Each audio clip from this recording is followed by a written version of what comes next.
You know, back when Aqours were planning to disband, we were all rightfully worried. Aqours was a very unique case in that it was like the high school class that missed their graduation via COVID and needed to constantly mention it. It's no lie that they had their years and events cut due to COVID. We have confirmed impacts such as events being cancelled or delayed, and more unofficial impacts like a potential world tour, which I talked about in one of my old videos. A lot of things were just not in their favor, and this isn't to say they're washed or anything like that, but during that time of COVID, so many other idol franchises rose, and a boom of VTubers occurred, which made it so basically there were a lot of idols and Oshis to have. It wasn't like Muse, where they, in a sense both canonically and in real life, disbanded at their peak. Their final live was announced with a very big asterisk. Via some comments made by the seiyus, this final live wasn't final for Aqours. It was just gonna be their final live in terms of like their full group performances. Not like Muse, where they genuinely disbanded and there were no performances together save for a couple special events. Aqours was still gonna be around, like a retired uncle who still got it in them sometimes. We knew they were still gonna be alive, which was the most important part.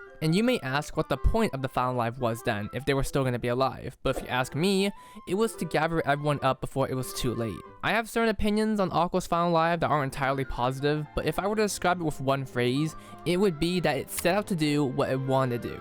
They set up an event that united a ton of people, including old fans, for one last hurrah to celebrate Aqours. Covering as many bases as they can, hitting all the emotional beats, they did their job. I have my personal gripes with how small scale it felt compared to something like Muse's final live, but as time goes by, I start realizing that it got the job done. But I know a lot of people took the final live as like their actual last reunion with Aqours before moving on to like Uma Musume or some shit. Or you know, they got busy in life with adult shit because a lot of Aqours fans are now paying taxes and shit. So in that scenario, they could have made it a lot more grandiose. But the live happened. It went extremely well. I watched it with my friends, shouts to Laser Shark. And it was nice, heartfelt. And even with the confirmation of Aqours still being alive in certain ways, like Ice Cream and Guilty Kiss, it didn't change the fact that this was going to be that last moment. Like a high school graduation. They're still going to be alive, but it means a lot to people to be there and celebrate it. I just want to get that context across to make sure you understand the situation Aqours is in terms of disbandment. Everything after this point is essentially something else. Now that something else is going to be defined with a term I'll define soon, but just keep it in your mind as the video goes along. Now, with that being said,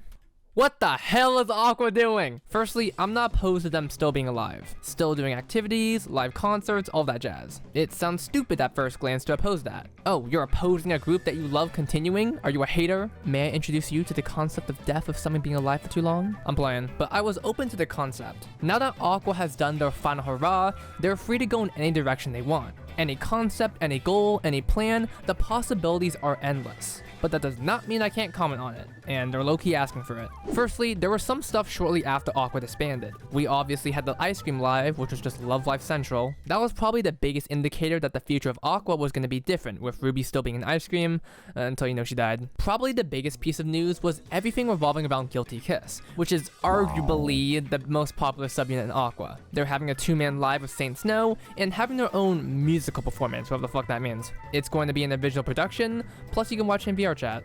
That probably tells you what the hell Aqours is doing. When I described that the final live was the end of the full group activities, you can see what I mean by how they're introducing these other events. More segmented, more individualized. Wait a goddamn second. Obviously, this wasn't the start of it. They've been doing more separate events long before they had their final live. Think of the live concerts for just the subunit groups. But with the group part being retired, it makes this more noticeable. This segmentation will become more apparent as we move on to other activities, but I think we should all be on the same page when discussing these new events. These are small scale. These are not meant to be the next big thing, and anyone who treats it like that is looking at the wrong picture in my opinion. I'm not going to be putting on my analytical glasses and dissecting the direction Aqours is doing because they're literally just playing around. This is the equivalent of fucking around and doing side quests after you complete the main game. Like, what do you mean you're doing an original music performance that's gonna be on VR chat? What? When I said Aqours was a retired unk, I was not really exaggerating with that statement. 10 years. I think people need to realize how long that really is in the grand scheme of things and how much they've been through. They've admittedly already had their peaks, their accomplishments and achievements that a majority of Love Live fans know them for. And it's not like they have to keep upping the stakes because that's how you cause some sort of economic decline or some shit. I dropped out of economics. What I'm trying to say is that they aren't going to pull some move out of their ass that's going to resurrect the entire Love Live franchise, nor should we expect that. But if I am proven wrong, I'll be at my Terranessas. Now, the not VTubers. I wrote most of this script while this was being advertised, and I think no matter what the content is, my point still stands because this isn't about what they're doing, but how and why. Basically, what these non-VTubers are is that the Love Life Twitter began building up this Aqua Online activity on their YouTube channel for each of the members. Almost every day, they'd showcase each of the members' things. I say things because of how much they teased this project. First, it was the logos, then it was the eyes, then it was the fucking makeup, then it was finally the models. People were joking that they were going to be revealing the arms next time, but it genuinely felt like it was too long to get to the point. 9 members, 3 categories, 1 reveal per day. That's a whole last month. This is interaction bait. Plain and simple, and I'm not even gonna say it's a bad thing, they knew this was gonna work. I would not be surprised if they took this marketing strategy from the pop-up parade art, where they revealed day by day the silhouettes for that Muse and Aqua collab. That did numbers unlike anything I've ever seen, and if you watched my video on it, you would know that low-key resurrected the Love Life community in a lot of ways, or at least on Instagram. There was no way Love Life didn't notice how big it was, and with it being Aqua, Love Life's second and most iconic group, fuck it bro, get those likes and retweets. Get people talking about whether or not the outfits are mid or not. It doesn't even matter if the content itself will actually be popular or appeal to many people, the build-up will do the work for it. Going off the company that's doing the illustration/models, it's very much implied to be VTubers in some sense. And with the individual logos, I wouldn't be surprised it goes that route. It may not be what we think as VTubers, like, I don't know, all Aqua playing Among Us, but I wouldn't be surprised if it was something like activity logs, but animated with the models. It's cost-effective, reusable, and makes sense. It's personally not for me, I don't really watch VTubers aside from a very few exceptions, but I know it do well for the hardcore fans. I'm just very intrigued by how they're doing this. Once you get past the actual content, you'll notice just how funny the situation is. And I'm not trying to invalidate anyone who took Aqua's final life seriously, I'm just trying to give a more enlightened perspective. They don't even die with a proper burial or anything like what Muse did. They're like, but did I really die?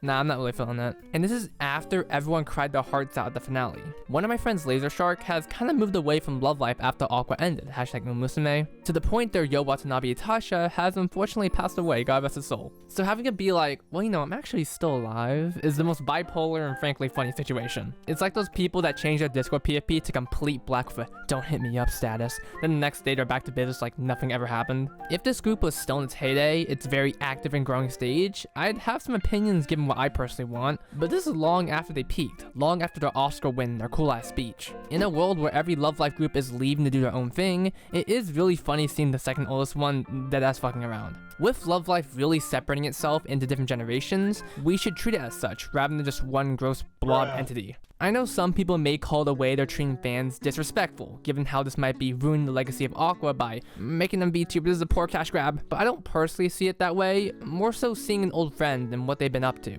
I, like many others, got into Aqua when I was young, like middle school, early high school level. I've seen both the characters and seiyus grow, and matter of fact, they're the first group in which I actually got into seiyus by getting into Shuga Saito back when she started her solo career. I still take a lot of pride in having her shoebox.